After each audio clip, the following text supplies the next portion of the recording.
Hello and welcome back again. My name is Ennis and today, welcome to Patch Notes. Today we're not looking at League of Legends for the first time ever in Patch Notes history.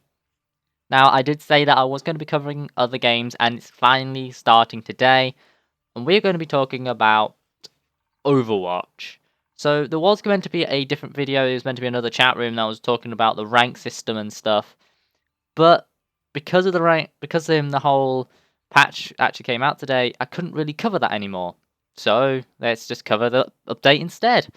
So, what is Overwatch patch? Is what's coming in the new Overpatch? So, first of all, competitive season 2 is now here. So, first of all, let's just quickly read what they have written. We have made some big changes to the competitive play in. I literally can't talk. Okay. So let's just summarize it instead of just reading word to word. You can read it off the screen. So basically, they've changed the rank system, how it's worked, and that it's meant to be a lot more better for like the future of the game. So the idea is that previously, there was the whole coin toss thing that people didn't like, so they got rid of that coin toss, and because they got rid of the coin toss, they needed to make it a bit more precise because that means players can actually, teams can draw now. So they needed to add a little bit of a system to actually allow that to happen.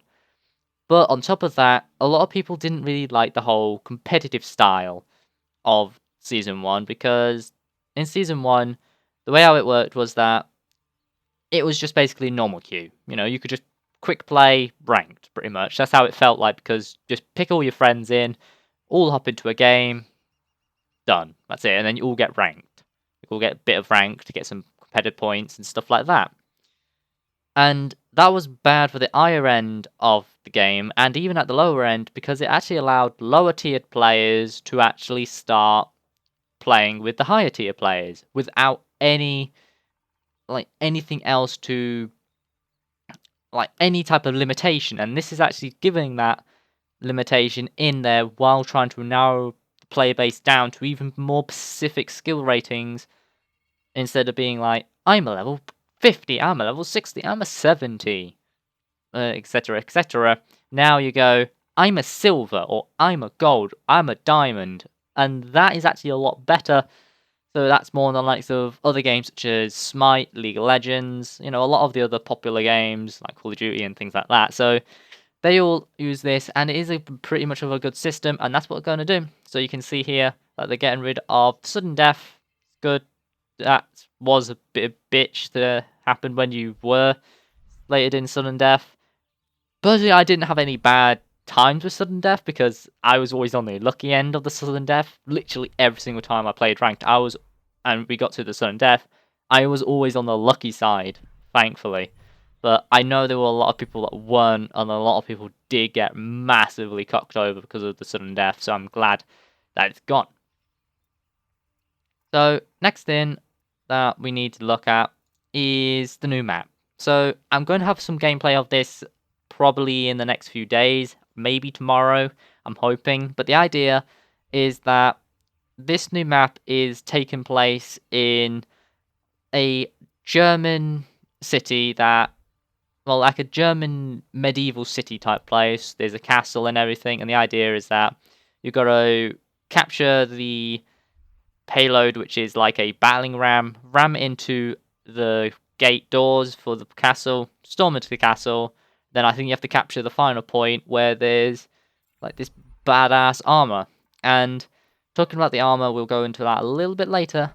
But you can see here, you can see like a little description of it. And if you guys actually have seen the Bastion, the last Bastion cinematic that they did, that map is actually, that area is actually just outside this map, and the Origins Bastion is actually based around this map. So this is actually the first time we've actually seen the Origins Bastion actually had its place in the game, because prior we know how, the Wide Tracer has hers, we know like Soldiers, Reapers, all the others, we know why they've got theirs. The only one we had no idea why was Bastion. Bastion was the only one that just felt like it was just an extra skin, such as the wood bot or whatever type skins, just because it didn't seem like it would fit into the lore, and it didn't at first, but now it does, so that's cool. Thank you, Blizzard,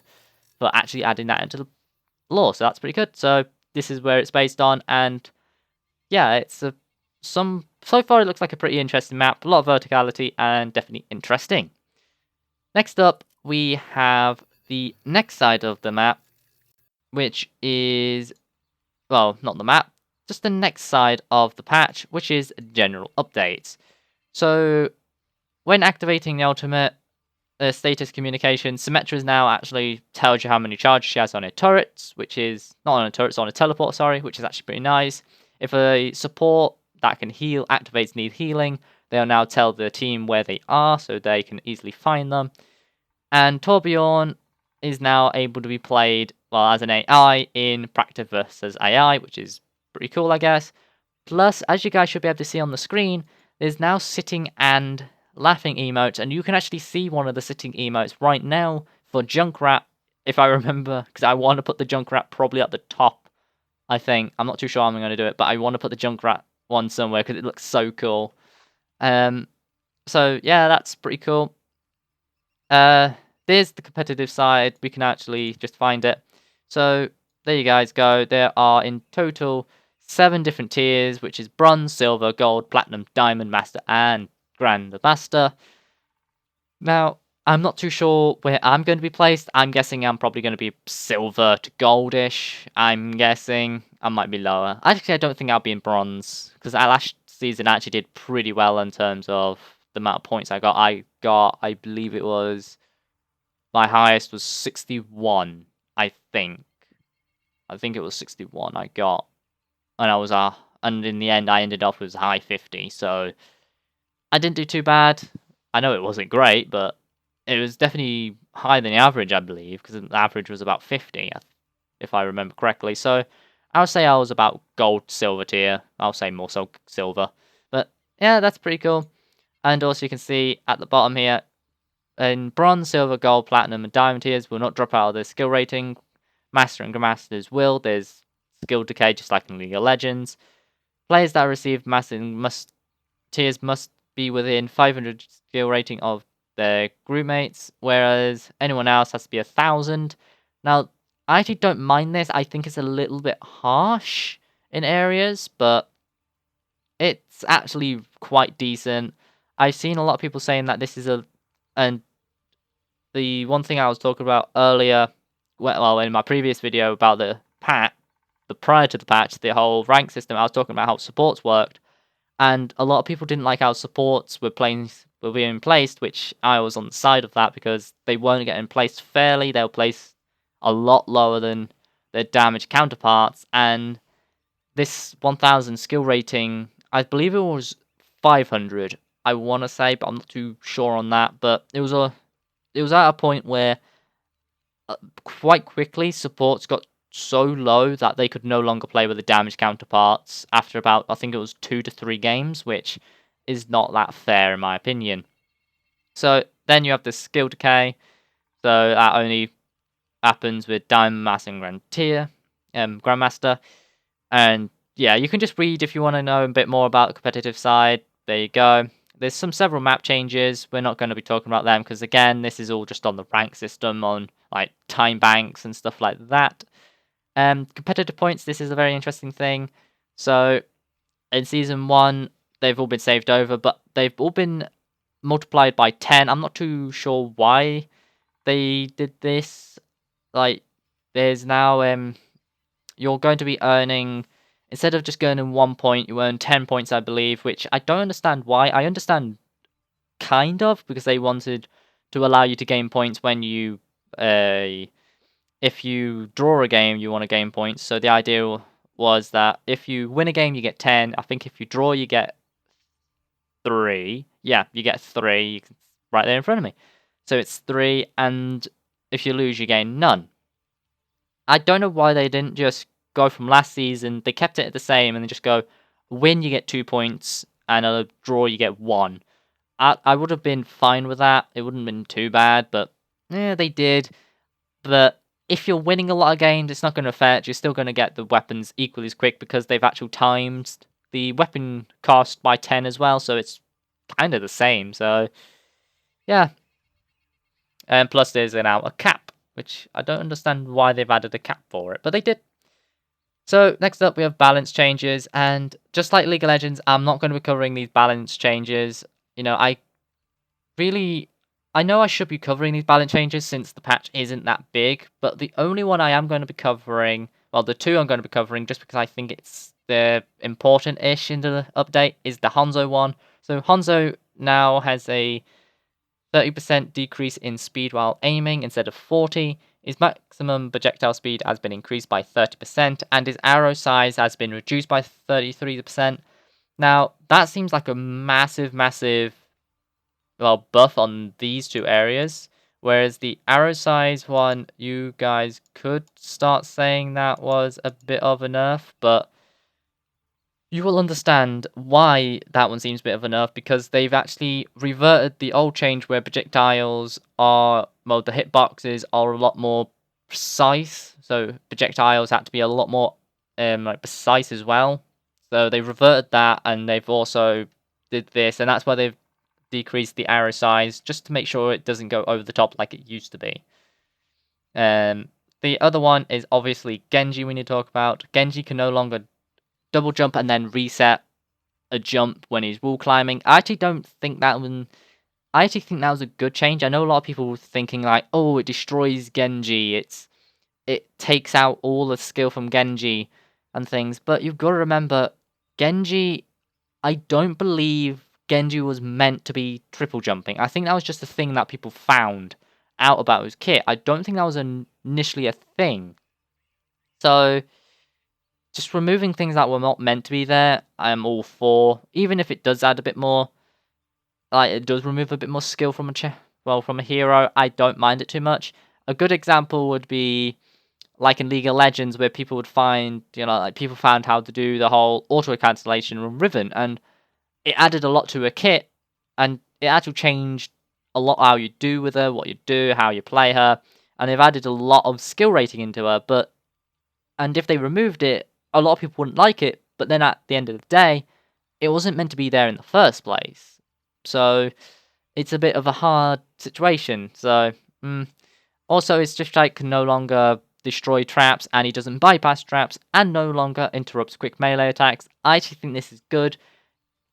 Overall, I think these changes are not going to hurt Genji at all. Obviously the double jump one is going to make him a little bit more, like, it doesn't make him as skill reliant, but it's not going to nerf him. These changes haven't done anything for Genji. People have been saying that Genji is now nerfed out, is now useless. There's nothing you can do with Genji anymore. It's pathetic. Those changes do nothing. Seriously. The only thing that truly affects him is his ultimate change, which has been reduced by 2 seconds, and his ultimate was lasting too long anyway, so yeah, well, it's not really going to affect Genji at all, so there you go. And then finally, we have some map stuff, and we have some other things, and it's all pretty cool.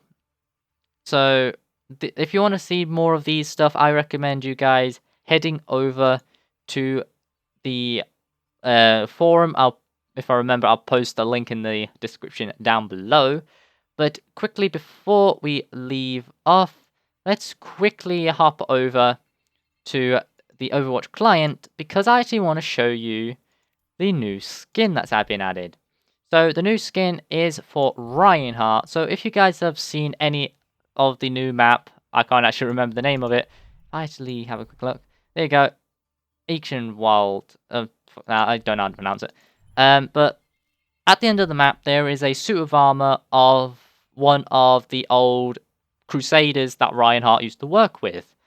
And once you collect his armor, they've actually added in that armor for your character. Well, for Reinhardt. And here it is. This skin for Reinhardt looks so badass, and I absolutely love the weapon as well. I think this is up there as one of my favourite weapons in the game now. Well, for Reinhardt at least. It's not my favourite Reinhardt skin. I'm still a fan of some of the others. And then you have a bit of a grassy, mossy covered one, which still looks pretty nice overall. So, and then the weapon has like this little bit of foliage coming off of it. It's quite an interesting skin. And then, as I was talking about earlier, every single hero now also has a sitting and laughing animation. That's skins. So emotes. So certain champions like Tracer already had a laugh, so we've gained just a sitting animation for Tracer, which is pretty cool. And then we also go to the let's just go to Roadhog. We can also see the same for Roadhog. So we've got Bailey Laugh, and then we've also got Took It Out, which is his sitting animation.